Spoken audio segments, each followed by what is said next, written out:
প্রিয় শিক্ষার্থীরা, আজ এই ভিডিওতে আমরা আলোচনা করতে যাচ্ছি এইচএসসির আইসিটির পঞ্চম অধ্যায় মানে সি প্রোগ্রামের একটি গুরুত্বপূর্ণ সমস্যা।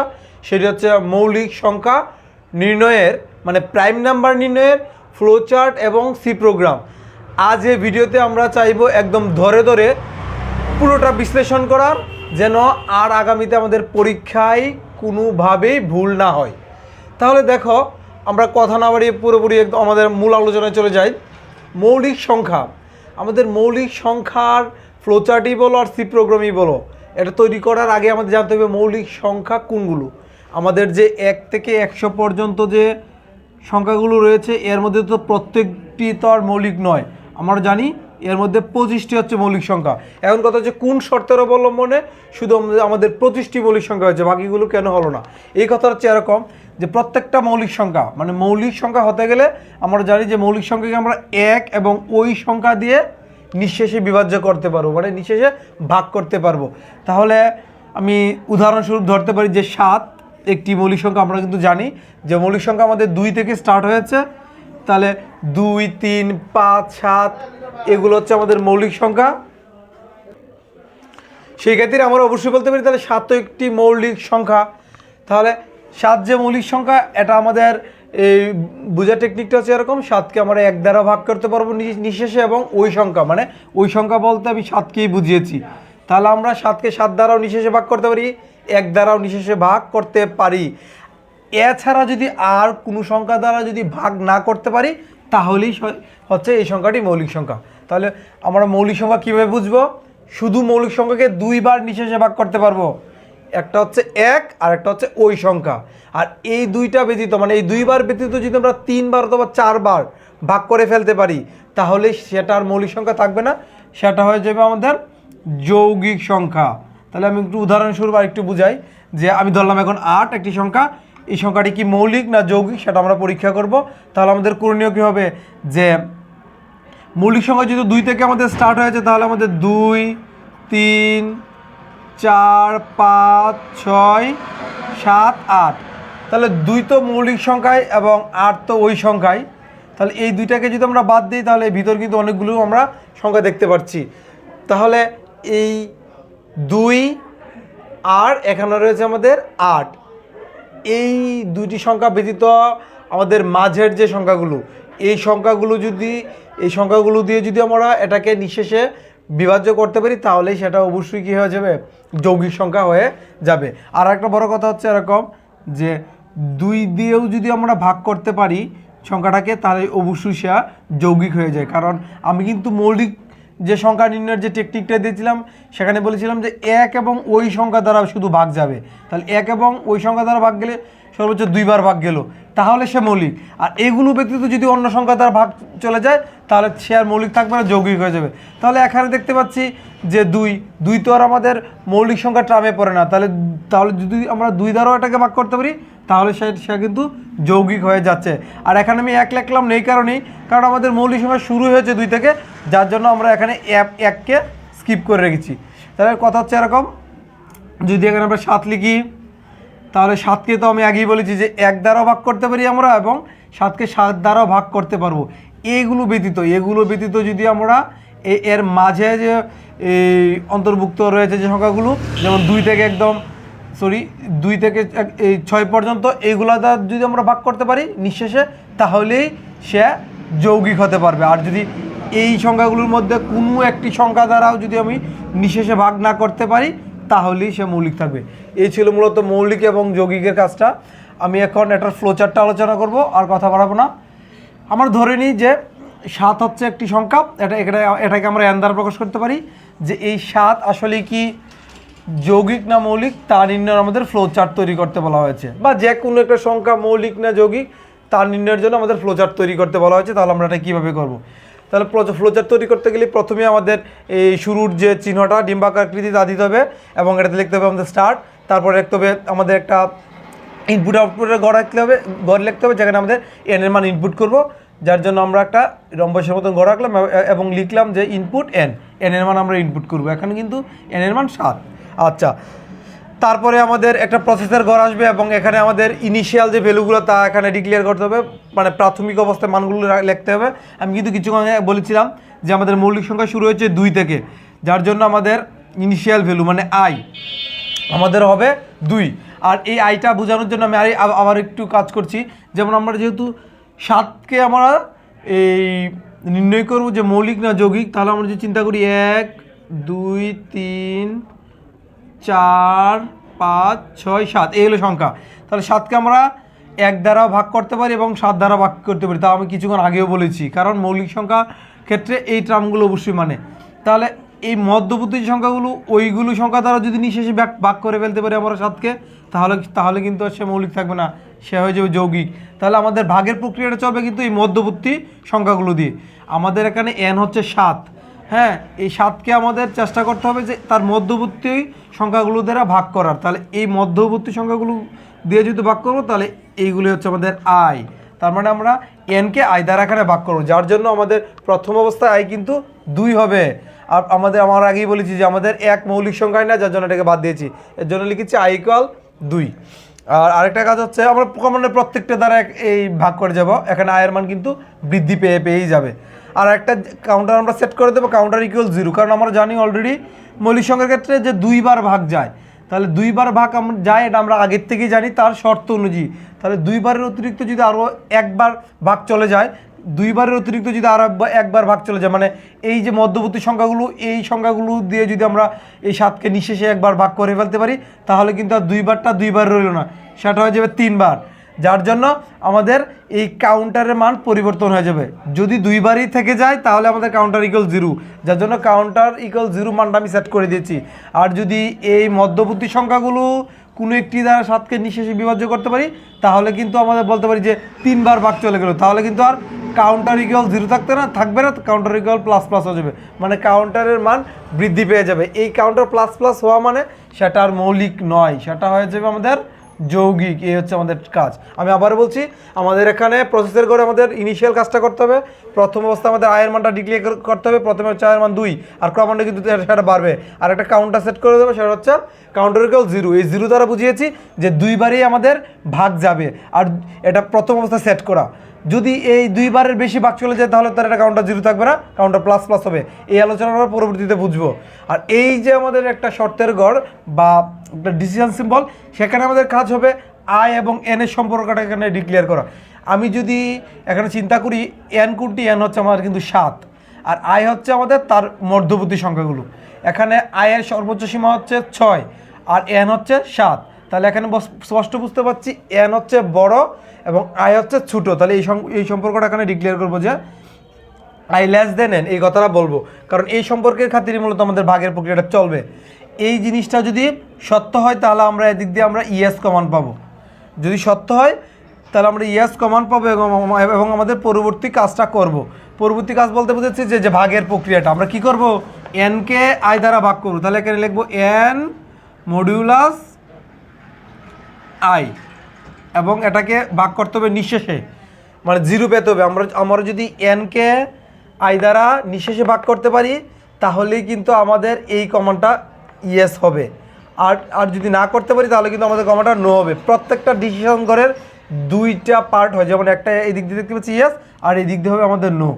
মানে এখানে যদি আমাদের আয়ের এই এনের মানটা বড় হয় আর আয়ের মানটা ছোটো হয়, তাহলে কিন্তু আমাদের পরবর্তী কার্যক্রমটা করতে পারবো, যার জন্য আমরা ইয়েস কমান পাবো এবং এইখানে আসবো। আর যদি এরকম না হয়ে আয়ের মানটা বড় হয়ে যায়, এর মান ছোটো হয়ে যায়, তাহলে আমরা নো কমান পাবো এবং আমরা এদিক দিয়ে চলে যাব। আর যদি ইয়েস কমান পাই তাহলে আমরা এদিক দিয়ে আসবো। ইয়েস কমান পাওয়ার পর এদিক দিয়ে আসার পর আমাদের কাজ কি, এনকে আই দ্বারা ভাগ করবো, এনকে আই দ্বারা ভাগ করবো এবং নিঃশেষে ভাগটা হতে হবে। যদি নিঃশেষে ভাগ হয় তাহলে আমরা এদিক দিয়ে লিখবো ইয়েস, এবং এই যে বলেছিলাম যে কাউন্টার 0, যদি নিঃশেষে ভাগ যায় তাহলে তোর কাউন্টার 0 থাকবে না, তাহলে কাউন্টার কী হয়ে যাবে, প্লাস হয়ে যাবে, কারণ 2 বার বলেছিলাম ভাগ যাবে, কিন্তু 2 বারে অতিরিক্ত চলে গেলে তো 3 বার হয়ে গেল, তাহলে তোর কাউন্টার মান 0 থাকবে না। তাহলে আমরা এখানে লিখবো কাউন্টার প্লাস, কাউন্টার মান প্লাস করে দেব। আর এই ভাগটা আসলে কিভাবে যাচ্ছে আমি একটু উদাহরণ দিয়ে বুঝাই। এটা যেহেতু 7 এখানে আমরা এনের মান নিয়েছি, সেক্ষেত্রে কিন্তু আমরা এনকে আই দ্বারা ভাগ করতে পারবো না। এখানে যদি 7 না থেকে অন্য মানও থাকতো, যেমন অন্য মান বলতে বুঝেছি এখানে যদি 8 থাকতো তাহলে আমরা কী করতাম, যদি 8 থাকতো তাহলে আমাদের সিস্টেম তো এরকম যে 8কে 1 দ্বারা ভাগ যায়, 8কে 8 দ্বারা ভাগ যায়, তাহলে এছাড়া তার মধ্যবর্তী সংখ্যাগুলো যদি একবার ভাগ চলে যায় তাহলেই সে কী সংখ্যা হয়ে যাবে, যৌগিক সংখ্যা হয়ে যাবে। তাহলে যদি খেয়াল করি যে প্রথম অবস্থায় যে আমাদের আয়ের মানটা 2 হবে, সেটাতেই কিন্তু আমরা 8কে মানে 2 দ্বারা নিঃশেষে ভাগ করতে পারি। তাহলে সেই ক্ষেত্রে 8-এর ক্ষেত্রে কিন্তু আমাদের এখানে এনকে আই দ্বারা নিঃশেষে ভাগ হবে এবং আমরা কমন পাবো ইয়েস এবং কাউন্টের মান আমরা 0 করে প্লাস প্লাস করে দেবো, তাহলে সেটা মানটা হয়ে যাবে যৌগিক। তাহলে এই দিক দিয়ে মানটা যাবে, এদিক দিয়ে মানটা গিয়ে এইখানে যাবে। আর এই পার্টটা যদি আমাদের মানে নিঃশেষে ভাগ না হয় তাহলে করণীয় কি, যেমন যদি আমরা চেষ্টা করি যে 2-এর পরে যদি 3, তাহলে 3 দিয়ে যদি আমরা 8কে নিঃশেষে ভাগ করতে চাই হবে না। কেন হবে না? কারণ এই 8 হচ্ছে জোড় সংখ্যা, এটা হচ্ছে বেজোড় সংখ্যা, নিঃশেষে ভাগ হচ্ছে না। যদি না হয় তাহলে আমাদের কমন কী আসবে, তাহলে আমাদের কমন আসবে নো। এবং এই দিক দিয়ে আমরা আয়ের মান প্লাস প্লাস করবো, মানে আয়ের মান বৃদ্ধি করবো, তারপরেই না আমাদের 3-এর পরে 4 হবে। তাহলে আয়ের মান প্লাস প্লাস করার পর এই দিক দিয়ে আমাদের এই দিক দিয়ে আসবে এবং এইখানে মানটা আবার এখানে ইনপুট হবে এবং তারপরে আবার তাদের সম্পর্কটা দেখবে যে কে বড় কে ছোটো। যদি এটা শর্ত হয় তাহলে এই দিক দিয়ে আমরা আসবো, আর যদি মিথ্যা হয় তাহলে আমরা এই দিক দিয়ে চলে যাবো। এই হচ্ছে আমাদের কাজটা। আচ্ছা, আমি আবার আমাদের কাউন্টার প্লাস প্লাসটা একটু বুঝাই। কাউন্টার প্লাস প্লাস মূলত পুরোপুরি যৌগিক সংখ্যার কাজটা করেছে এখানে। তাহলে এই দিক দিয়ে আসার পর এই দিক দিয়ে আমাদের একটা শর্ত থাকবে, এখানে লাস্ট আমাদের একটা শর্ত থাকবে। লাস্ট শর্ত হচ্ছে এরকম যে কাউন্টারের মানটা যে আমরা 0 করে রেখেছিলাম, যে কাউন্টার ইকুয়াল 0, এই 0টা কি এখনও 0 রয়েছে কিনা। এখানে তো আমি অলরেডি প্লাস করে দিয়েছি কাউন্টার প্লাস প্লাস। তাহলে এখন যেহেতু এখানে প্রশ্নটা করবে যে কাউন্টারের মান কি 0 রয়েছে, আমরা তো 0 রয়েছে বলতে পারি না, কারণ এখানে অলরেডি কাউন্টারের মান বৃদ্ধি হয়ে গেছে। তাহলে আমরা বলবো নো, মানে কাউন্টারের মান আর 0 নেই। তাহলে নো হয়ে গেলে এখানে আমাদের এটা নট প্রাইম হয়ে যাবে। তাহলে এখানে লিখবো আমরা নট প্রাইম, কারণ সেটা যৌগিক সংখ্যা হয়ে যাচ্ছে। আর যদি এরকম হয় যে 7-এর ক্ষেত্রে যা বলেছিলাম, যে 7-এর ক্ষেত্রে আমাদের কি ঘটবে, যে 7-এর ক্ষেত্রে কিন্তু 7কে আমরা 2 দ্বারাও ভাগ করতে পারবো না, নিঃশেষে 3 দ্বারা না, 4, 5, 6 কোনোটা দ্বারা নিঃশেষে ভাগ করতে পারবো না। তাহলে কিন্তু আমরা বারবারই এখানে ব্যর্থ হবো ভাগ্য প্রক্রিয়ায়। যতবারই মান চেঞ্জ করি না কেন আমাদের বারবারই ব্যর্থ হবো, আমরা এই এনকে আই দ্বারা নিঃশেষে ভাগ করতে পারবো না। সেক্ষেত্রে আমাদের করণীয় কী হবে, তাহলে আমাদের এই দিক দিয়ে ইনপুট হয়ে মানটা এই দিক দিয়ে নো আসবে এবং নো আসার পরে এক সময় আমরা এই দিক দিয়ে চলে যাব এবং এই দিক দিয়ে চলে যাওয়ার পরে আমাদের কাউন্টারের মানটা একটু চেক করব যে কাউন্টারের মান কি আমাদের 0 রয়েছে কিনা। কারণ আমরা তো একবারও নিঃশেষে ভাগ করতে পারিনি, তাদের যে বলা 2বার ছিল 2বারই রয়ে গেলো, মানে কাউন্টারের মান যে আমরা 0 সেট করে দিতাম 0ই রয়ে গেলো। তাহলে কাউন্টারের মান যদি 0ই থেকে যায় তাহলে আমরা এখানে আমরা ইয়েস পাবো, এখানে কমানটা পাবো আমরা ইয়েস যদি 0ই থাকে। এবং আমরা এই দিক দিয়ে তাহলে এই প্রিন্ট হিসাবে লিখবো প্রাইম নাম্বার, আর এটা হবে নট প্রাইম নাম্বার। মানে কাউন্টার প্লাস প্লাস হয়ে গেলে আমরা এই প্রশ্নের জায়গায় আমরা নো পাবো, কারণ তখন তার 0 থাকবে না, তাহলে হয়ে যাবে নট প্রাইম। আর যদি কাউন্টার 0ই থেকে যায়, মানে এই মধ্যবর্তী সংখ্যাগুলো দ্বারা মানে নিঃশেষ বিভাজ্য না হয়, তাহলে আমরা ইয়েস পাবো। মানে ইয়েস বলতে বোঝাচ্ছি কাউন্টারের মান 0ই থাকবে, তাহলে হয়ে যাবে এই প্রাইম। এবং এই প্রত্যেকটাকে এইভাবে আমরা একটা এই কানেক্টর দিয়ে আটকিয়ে দিয়ে এখানে আমরা ইন্ড করে দেবো। এই হচ্ছে মূলত আমাদের এই ফ্লো চার্টটা। এখন আমরা একটা সি প্রোগ্রাম করার চেষ্টা করব। সি প্রোগ্রামের ক্ষেত্রে আমাদের একটা বেসিক স্ট্রাকচার আছে, সেটা অবশ্যই আমাদের মানতে হবে। সি প্রোগ্রামের বেসিক স্ট্রাকচার হচ্ছে এরকম, যে প্রথমে লিখতে হবে hash include studio dot H, তারপরে লিখতে হবে ইন্ট মেইন এবং এই ইন্ট আই এন এবং কাউন্টারের মান, মানে এই পর্যন্ত আমাদের বেসিক স্ট্রাকচার এই পর্যন্ত। আর এই দিক দিয়ে আমি বলতে পারি যে আমাদের এই রিটার্ন জিরো এতটুকু জায়গা হচ্ছে বেসিক স্ট্রাকচার। সি প্রোগ্রামের ক্ষেত্রে লিখতেই হয়। এগুলোর নামগুলো কী আমি একটু বলে দিচ্ছি। এটাকে বলা হয় header file, hash include studio dot H, এটা হচ্ছে একটা হেডার ফাইল। এটা দ্বারা মূলত আমাদের ইনপুট আউটপুটকে বোঝায় এই সি প্রোগ্রামের ক্ষেত্রে। আর এটা হচ্ছে মেইন ফাংশন, ইন্ট মেইন। এই মেইন ফাংশন দ্বারা বোঝাচ্ছে যে আমাদের সি প্রোগ্রামের অরিজিনাল কাজটা এখান থেকে স্টার্ট হয়েছে। আর এই সেকেন্ড ব্র্যাকেট দিব একটা ওইমুখী করে, সেকেন্ড ব্র্যাকেট পরে আমাদের এই ভ্যালুগুলো ডিক্লেয়ার করতে হবে। এটাকে বলা হয় ডিক্লারেশন লাইন। এখানে ভ্যালুগুলো বলতে বুঝিয়েছি যে এখানে যে আমরা কাজটা করেছি মৌলিক সংখ্যা, সেখানে আমরা কোন কোন বর্ণগুলো ব্যবহৃত করেছি। এখানে কিন্তু আমরা এন এর মান এনেছি, যে বলেছিলাম যে 7 হচ্ছে এন, এবং এখানে আয়ের মান এনেছিলাম যে 7কে আমরা যে সংখ্যাগুলো দ্বারা ভাগ করবো সেগুলো চাই। তাহলে ইন্টে আমরা ভ্যালুগুলো ডিক্লেয়ার করবো।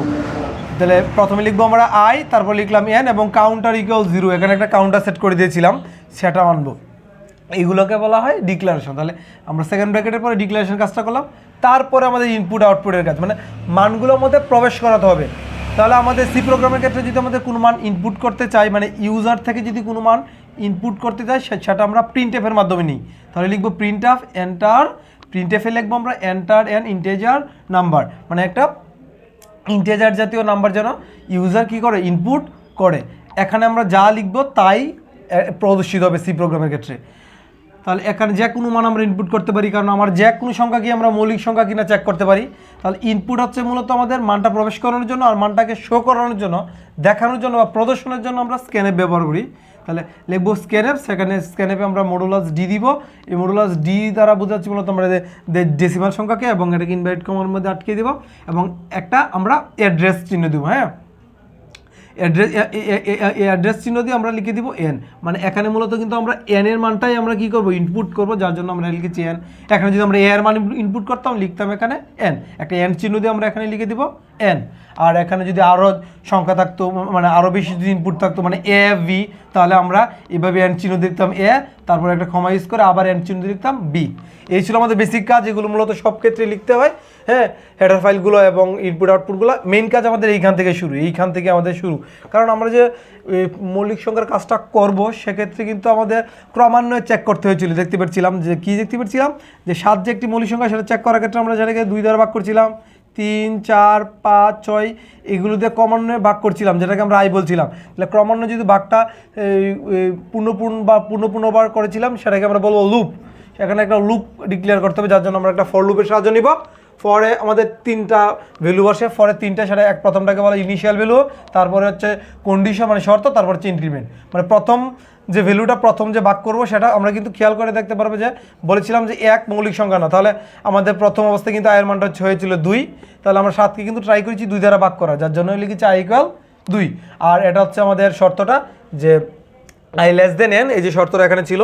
আর এটা হচ্ছে ইনক্রিমেন্ট হচ্ছে আয়ের মানটা যে ক্রমান্বয়ে বৃদ্ধি পাবে, কারণ প্রথমে আমরা আয়ের মান ধরেছি 2, তারপরে কিন্তু 3, 4 এভাবে ক্রমান্বয়ে বাড়বে, যার জন্য এই যে আমাদের ইনক্রিমেন্টটা। তাহলে এখান থেকে আমরা ইনিশিয়াল ভ্যালু নিয়েছি, তারপরে নিয়েছি যে শর্তটা, তারপরে নিয়েছি ইনক্রিমেন্টটা। তাহলে এই কাজ আমাদের ডান।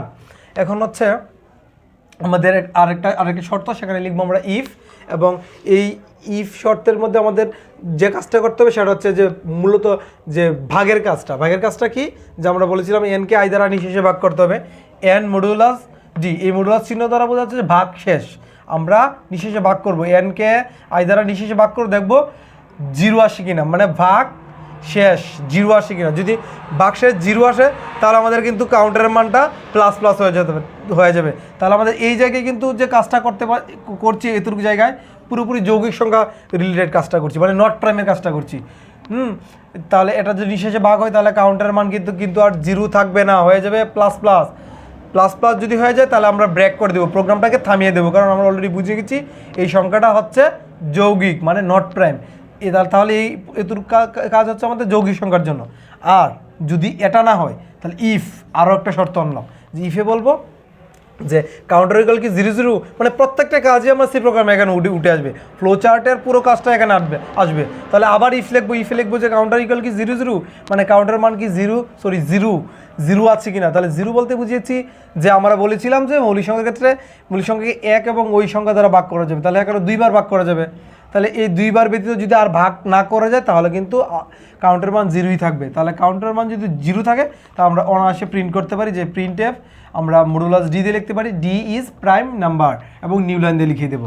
মানে বুঝিয়েছি এটা যে এই সংখ্যাটা হচ্ছে মৌলিক, যে সংখ্যাটা আমরা ইনপুট দিয়েছি সেটা মৌলিক। কারণ কি, কারণ 2 বারের ব্যতীত আর অন্য কোনো সংখ্যা দ্বারা আমরা নিঃশেষে ভাগ করতে পারিনি, যার জন্য হচ্ছে এটা মৌলিক। আর যদি এরকম হয় যে এলস দ্বারা বুঝিয়েছি, যদি উপরের অংশটা হয়, মানে এনকে যদি আই দ্বারা নিঃশেষে ভাগ করে ফেলতে পারি, তাহলে এলসে আমরা লিখবো যে প্রিন্ট এফ এই modulus D is not prime number, মানে সেটা নট প্রাইম হয়ে গেল আর কি, মৌলিক সংখ্যা না, সেটা যৌগিক হয়ে গেল। তাহলে এই হচ্ছে 2টা কাজ। যদি এই শর্তটা মানে, তাহলে হচ্ছে নট প্রাইম, আর যদি এই শর্তটা মানে কাউন্টারের মান যদি 0ই থেকে যায়, তাহলে হচ্ছে প্রাইম। এই 2টা কাজ এখানে ডিক্লেয়ার করবো। আর কাজ কি ছিল, ফর, এখানে একটা লুপ করতে হবে, কারণ এই চেকিংয়ের বিষয়টা আমাদের লুপেই করবে। লুপের ভিতরে কি, আমি আবার একটু বলে দিচ্ছি। লুপের ভিতরে প্রথমে হচ্ছে আমাদের প্রথম পদের কাজটা বা ইনিশিয়াল ভ্যালুর কাজটা, প্রথমে ইনিশিয়াল ভ্যালু থাকবে 2, এবং I less than equal N, আয়ের মানটা পুরোপুরি এনের উপর নির্ভর করবে, এবং আই প্লাস হবে। এই 3টা কাজ থাকবে।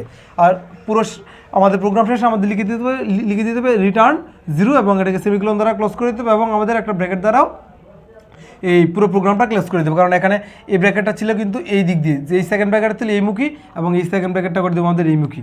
তাহলে এই রিটার্ন 0 যারা বুঝিয়েছি যে আমাদের যে সি প্রোগ্রাম রাইট করলাম পুরোপুরি সঠিকভাবেই করলাম। এই ছিল মূলত আমাদের আজকে মৌলিক সংখ্যা নির্ণয়ের সি প্রোগ্রামটা।